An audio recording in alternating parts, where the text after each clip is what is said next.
Hi hello friends, welcome back to our channel. నోరూరించే chicken ఊరగాయ ఈరోజు చేయబోతున్నానండి.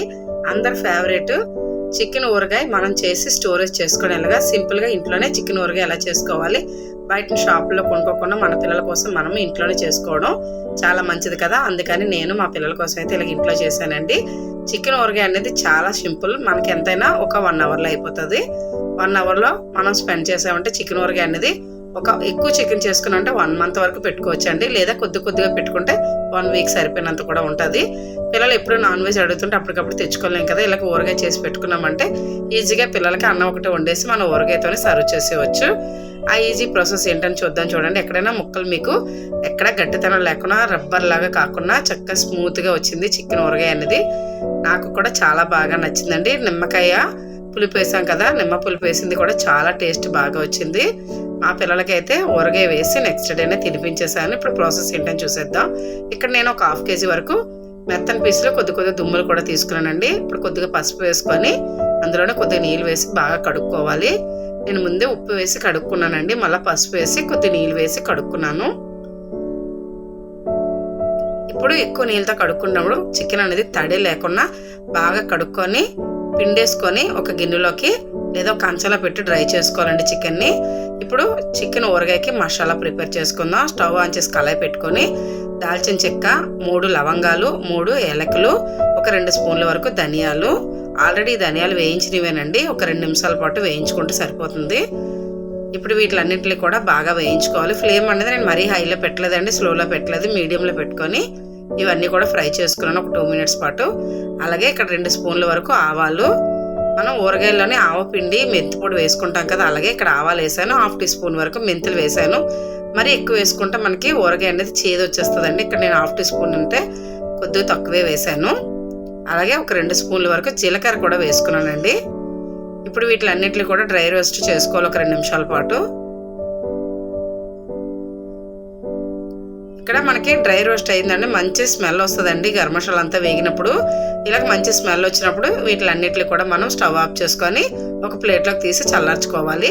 లేదు అంటే అలాగే వేడిగానే కొద్దిగా మనం మిక్సీ పట్టించుకోవాలి. ఇప్పుడు నేను ఒక ప్లేట్లో వేసి చికెన్ అనేది బాగా డ్రై చేసుకున్నానండి. ఇప్పుడు ఆ చికెన్ అదే కళాయిలో హీట్ అయింది కదా, అదే కళాయిలోనే చికెన్ అనేది వేసుకొని బాగా నీళ్ళంతా బయటికి వచ్చేసేటట్టు మనం ఈ చికెన్ని మామూలుగా ఆయిల్ ఏది వేయకుండా వేయించుకోవాలి. ఇలా చికెన్ వేసుకున్న తర్వాత గరిటతో ఒక 4-5 సార్లు అటు ఇటు కలిపామంటే చికెన్ కళాయికి అంటుకోకుండా ఉంటుందండి. అలాగే వేసి వదిలేసామంటే కళాయికి అంటుకుపోతుంది. ఇప్పుడు మూత పెట్టుకున్నాను ఒక 2 నిమిషాలు. చూడండి, ఇక్కడ చికెన్లో వాటర్ అంతా కూడా బయటకు వచ్చేసింది. ఇప్పుడు ఈ వాటర్ అంతా అబ్జర్వ్ అయిపోయినంత వరకు కూడా మనము హైలోని పెట్టేసుకొని స్టవ్ని మనం బాగా వేయించుకోవాలి చికెన్ పీసుల్ని. ఇక్కడైతే నేను ఒక 10 నిమిషాల వరకు నీళ్ళన్నీ ఇంకిపోయినంత వరకు కూడా బాగా వేయించుకొని మళ్ళీ మూత పెట్టుకున్నాను. బాగా డ్రై రోస్ట్ అయితే చేసేసుకున్నానండి ఇదే కళాయిలోనే. నేను ఇక్కడ చూడండి, ఇక్కడ ఒక్క చుక్క కూడా వాటర్ అనేది లేకుండా, ముక్కలు అనేది ఎక్కడ గట్టితనం లేకుండా డ్రై రోస్ట్ అయితే అయిపోయింది. ఇక్కడ నేను ఆయిల్ 1 కప్పు నువ్వుల నూనె వేసుకున్నాను, 1 కప్పు వేరుశనగ నూనె వేసుకున్నానండి.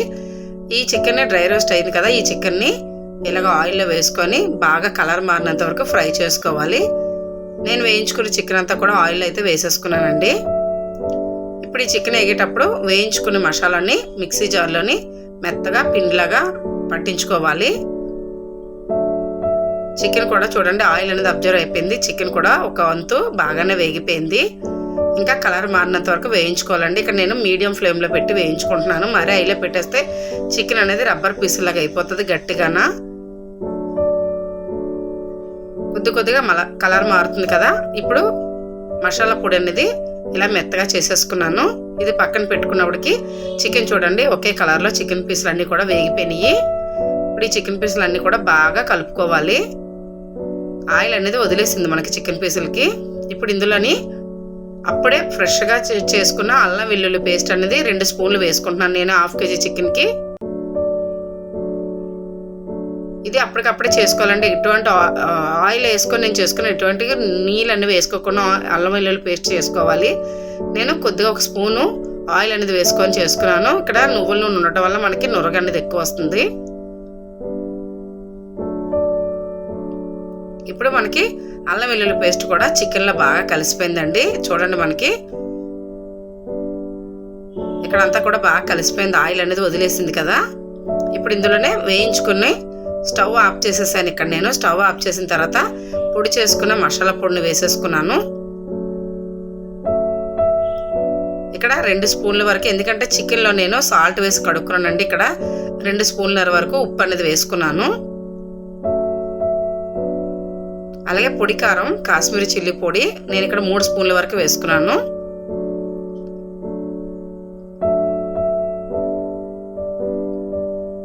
ఇప్పుడు ఇవన్నీ కలిసేటట్టు బాగా కలుపుకోవాలండి. స్టవ్ అనేది ఆపేసాను నేను ఇక్కడ, ఎందుకంటే మెంతి పొడి ఉంది కదా, స్టవ్ ఆన్ చేసి వేస్తే చికెన్ ఊరగాయ మనకి చేదు అనేది వచ్చేస్తుంది. కొద్దిగా వేడి తగ్గిన తర్వాత ఇవన్నీ వేసుకున్నాను నేను. ఇప్పుడు వీటిలన్నిటిని బాగా కలిపేసుకోవాలి, ఆయిల్ని ముక్కలకన్నీ పట్టేటట్టుగా.